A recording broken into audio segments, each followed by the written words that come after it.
इस वीडियो का मकसद है आपके बच्चे को भविष्य के लिए तैयार करना, आपके बच्चे को शारीरिक, मानसिक रूप से स्वस्थ बनाना और आपके बच्चे को 2045 तक फाइनेंशियली फ्री बनाने के लिए मैं आपको आज बताऊंगा एसबीआई की एक ऐसी म्यूचुअल फंड स्कीम जो आपके बच्चे को 2045 तक फाइनेंशियली फ्री बना सकती है। नमस्कार। नमस्कार। स्वागत है आपका grow rich with mutual funds में।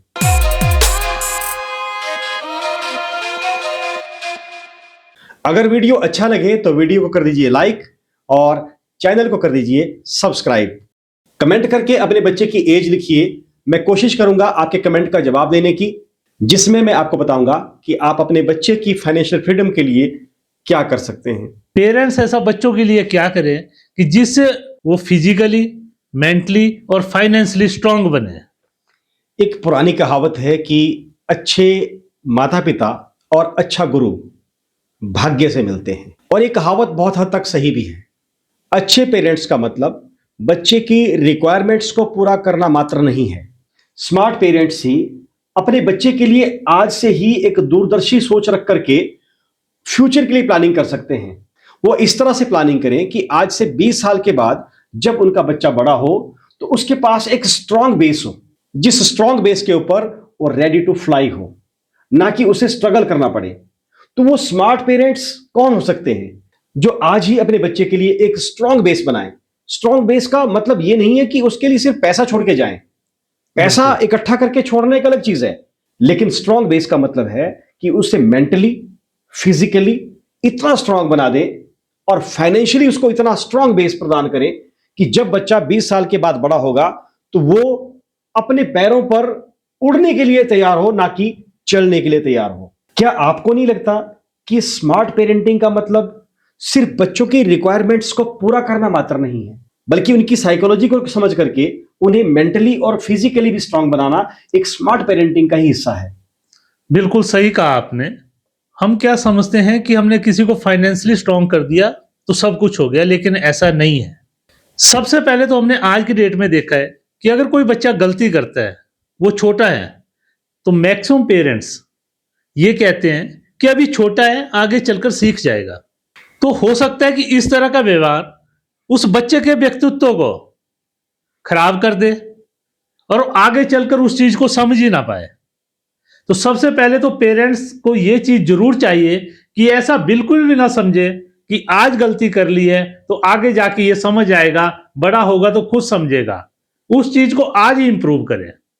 आपका कहने का अभिप्राय है कि छोटी छोटी गलतियों को इग्नोर ना करके उन पर आज से ही काम करने की जरूरत है, ताकि वो गलतियां इन फ्यूचर बड़ी गलतियों में तब्दील ना हो जाए। बिल्कुल। छोटी छोटी गलतियों को आज ही सॉर्ट आउट कर लें, आज ही बच्चे को समझाएं, क्योंकि बच्चा अभी छोटा है, कच्ची मिट्टी है, कच्चा घड़ा है। आप उसको कैसे भी ढाल सकते हैं, कैसे भी ढाल सकते हैं। लेकिन जब एक बार बच्चा उस एज ग्रुप में आ जाता है, 15 साल से ऊपर के एज ग्रुप में आ जाता है, तो बच्चा आगे से रेजिस्ट करना शुरू कर देता है और पेरेंट्स की बात को टालना या ना मानना शुरू कर देता है। बिल्कुल। तो इसके लिए बात वही आ गई कि बच्चे को मेंटली स्ट्रांग बनाना है। बच्चे को मेंटली स्ट्रांग बनाने के लिए जरूरत है कि उसे इमोशनली और स्पिरिचुअली स्ट्रांग बनाया जाए। इमोशनली स्ट्रांग बनाने के लिए बहुत सारी चीजें हो सकती हैं। कहीं ना कहीं अगर हमारी परवरिश में गलती रह जाए और हम अपने बच्चे को इमोशनली और मेंटली स्ट्रांग ना बना पाए, तो एक ऐसा लेवल आ जाता है लाइफ में जब बच्चा माँ बाप की सुनना बंद कर देता है और वो गलत आदतों में भी पड़ सकता है। और आज की डेट में तो ऐसे बहुत सारे किस्से हैं जो बच्चे माँ बाप की बिल्कुल सुनते ही नहीं है और आगे से आंखें दिखाते हैं, और दूसरी बड़ी बात कि नशे में इंडल्ज हो गए हैं। इसके लिए सबसे बड़ी बात है कि जब बच्चा छोटा होता है तो हम बहुत सी चीजों को इग्नोर करते हैं जो हमें आज बिल्कुल छोटी सी चीज लगती है, लेकिन वो छोटी नहीं है, वो बहुत बड़ी बात है। और दूसरा, बच्चा जब कुछ कहता है तो हम उस चीज को भी इग्नोर कर देते हैं कि बच्चा कह रहा है। देखिए, अगर बच्चा आपसे कोई भी डिस्कस कर रहा है, कोई बात कह रहा है, तो उसको बिल्कुल सीरियसली लीजिए, खुल के उससे उस चीज के ऊपर बात कीजिए। वो क्या कहना चाह रहा है उसे समझिए। अगर हम उसको नहीं समझेंगे, उसकी बातों को इग्नोर करेंगे, तो एक दिन वो हमें भी इग्नोर करना शुरू कर देगा। बिल्कुल सही बात है। बच्चे की छोटी छोटी बातों को इग्नोर ना करके उन मसलों को उसी टाइम सॉर्ट आउट कर लीजिए। बच्चे की एज के हिसाब से उसके साथ बात कीजिए, उसे प्यार से समझाइए, उसकी गलती का उसे एहसास करवाइए, बिल्कुल, क्योंकि पेरेंट्स बच्चे को गलती का एहसास होने ही नहीं देते। ये आपने बिल्कुल सही बात कही कि सबसे बड़ी बात जो मैं कह रहा था कि कोई बात नहीं, बच्चा है, अभी गलती की है, सुधर जाएगा, बड़ा होके सुधर जाएगा। ऐसा नहीं होता है। अगर उसने आज गलती की है तो उसको गलती का एहसास कराइए, उसको समझाइए, बेटा तूने ये गलती की है। तो अगर आज समझाएंगे तो आगे भी वो चीज उसके दिमाग में पक्का घर कर जाएगी। लेकिन गलती को प्यार से ही समझाइए। डांट डपट करके समझाएंगे तो बच्चा आगे से रेजिस्ट करेगा, अपोज करेगा। प्यार से ही उसका सोल्यूशन निकाल करके उसको उसका इफेक्ट समझाइए कि उसका इफेक्ट क्या है, गलती का इफेक्ट क्या हो सकता है। जब इस तरह से डिस्कशन एक प्रोग्रेसिव वे में होगा तो बच्चा अपनी गलती का एहसास करेगा और आगे से वो गलती नहीं भी करेगा। और दूसरा, घर में शांति बनाए रखें। हाँ, ये बहुत इंपॉर्टेंट है, क्योंकि बच्चा अपने घर के एनवायरनमेंट से ही सीखता है। बिल्कुल, अगर घर का एनवायरनमेंट अच्छा नहीं होगा तो बच्चे पे उसका बहुत गलत इंपैक्ट पड़ता है। तो उस प्रभाव को कम करने के लिए बच्चे के सामने एटलीस्ट हम अपने व्यवहार को अच्छा रखें, क्योंकि बच्चा इमिटेट करता है। अगर बड़ों के व्यवहार से सीखता है तो बच्चा वही करेगा जो बड़े कर रहे हैं। तो इसलिए बच्चों को सुधारने से पहले अपने व्यवहार को सुधारना भी बहुत ज़्यादा ज़रूरी है। और एक सबसे इंपॉर्टेंट बात, बच्चे फिजिकली कमजोर होते जा रहे हैं। सही बात है।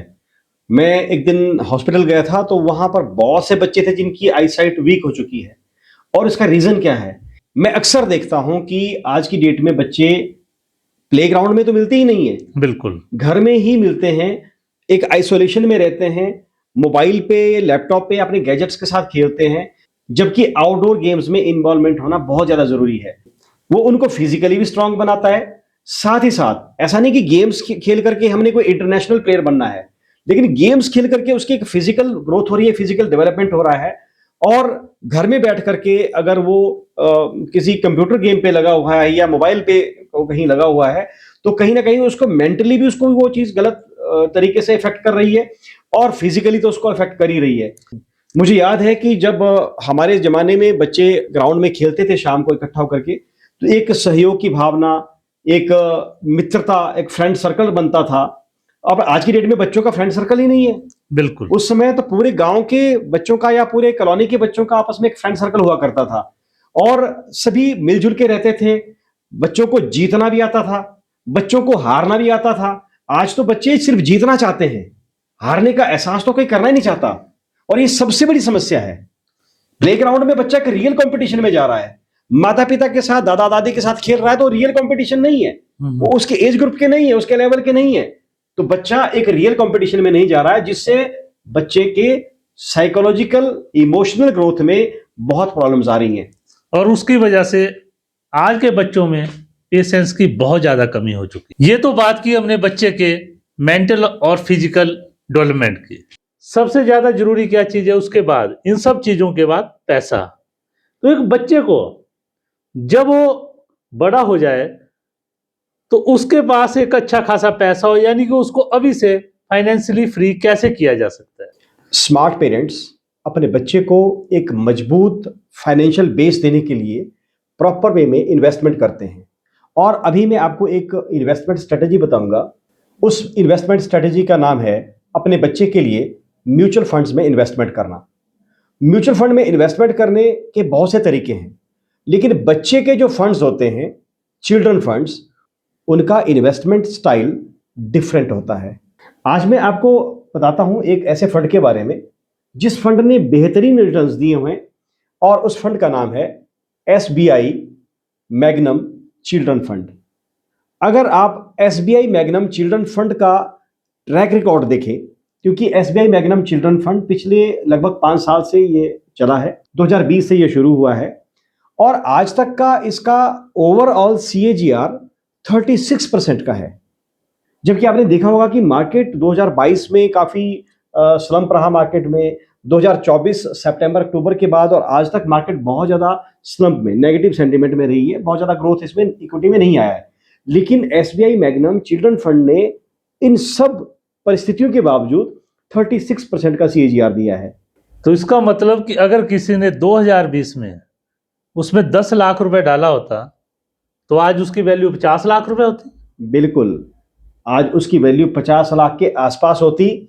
और सोचिए कि अगर ऐसा ही सीएजीआर ये 20 साल तक दे दे, 10,000 का एसआईपी 41 करोड़ बन जाएगा। क्या विश्वास कर सकते हैं? 41 करोड़ रुपए 2045 में। एसबीआई मैग्नम चिल्ड्रन फंड ने लास्ट 5 इयर्स में 36% के सीएजीआर से रिटर्न्स दिए हैं। मार्केट की कंडीशंस आपको पता ही है, 2022 से 23 में मार्केट की कंडीशन थोड़ी सी नेगेटिव रही है। उसके बाद 2024 सितंबर से अभी तक स्टॉक मार्केट की कंडीशंस नेगेटिव सेंटिमेंट्स में ही है और इक्विटी ने बहुत ज्यादा रिटर्न्स नहीं दिए हैं। डिस्पाइट दैट लास्ट 5 इयर्स का सीएजीआर 36% का एवरेज है। तो आप सोचिए कि कितना पैसा बन सकता है कि अगर इसी तरह का सीएजीआर मिलता रहे। तो अगर कोई इंसान इसमें आज भी 10,000 रुपए का सिर्फ स्टार्ट करता है मंथली, तो यानी कि अगर वो 20 साल तक कंटिन्यू उसको रखता है बच्चे के नाम पे, आज बच्चा पैदा हुआ, जब वो 20 साल का होगा तो उसकी वैल्यू आप मान सकते हैं कि कितनी हो सकती है? मुझे लगता है कि लगभग 18 करोड़ के आसपास बन जाएगी। हाँ बिल्कुल, तो ये 18 करोड़ के करीब बन रही है। 10,000 का एसआईपी 20 साल तक आपके बच्चे को फाइनेंशियली फ्री कर सकता है। ऐसा इन्वेस्टमेंट कहां हो सकता है? ऐसी इन्वेस्टमेंट स्ट्रेटेजी म्यूचुअल फंड से ही पॉसिबल है। इसलिए अपने बच्चे के लिए आज ही इन्वेस्टमेंट शुरू कीजिए। Investment in mutual funds is the best way to secure your child future. अगर आपको वीडियो अच्छा लगा हो तो वीडियो को कर दीजिए लाइक और चैनल को कर दीजिए सब्सक्राइब। अगर आपने एसबीआई चिल्ड्रन मैग्नम फंड में इन्वेस्टमेंट किया है तो आप अपने इन्वेस्टमेंट के बारे में कमेंट सेक्शन में लिख सकते हैं, जिससे दूसरे व्यूअर्स को आपके एक्सपीरियंस का बेनिफिट मिले। अगर अभी आपने इसमें इन्वेस्टमेंट नहीं किया है और आपका बच्चा 18 साल से छोटा है तो आज ही इसमें आप इन्वेस्टमेंट को कंसीडर कर सकते हैं। मैं डिस्क्लेमर दे दूं, ये कोई इन्वेस्टमेंट एडवाइस नहीं है। आप इसे खुद से स्टडी कर सकते हैं इस फंड में इन्वेस्टमेंट के बारे में, या आप अपने फाइनेंशियल एडवाइजर से या म्यूचुअल फंड एडवाइजर से आप सलाह ले सकते हैं। हालांकि हम AMFI registered mutual fund distributor हैं और आपको ऐसी सलाह देने के लिए हम अधिकृत हैं। Grow rich with mutual funds.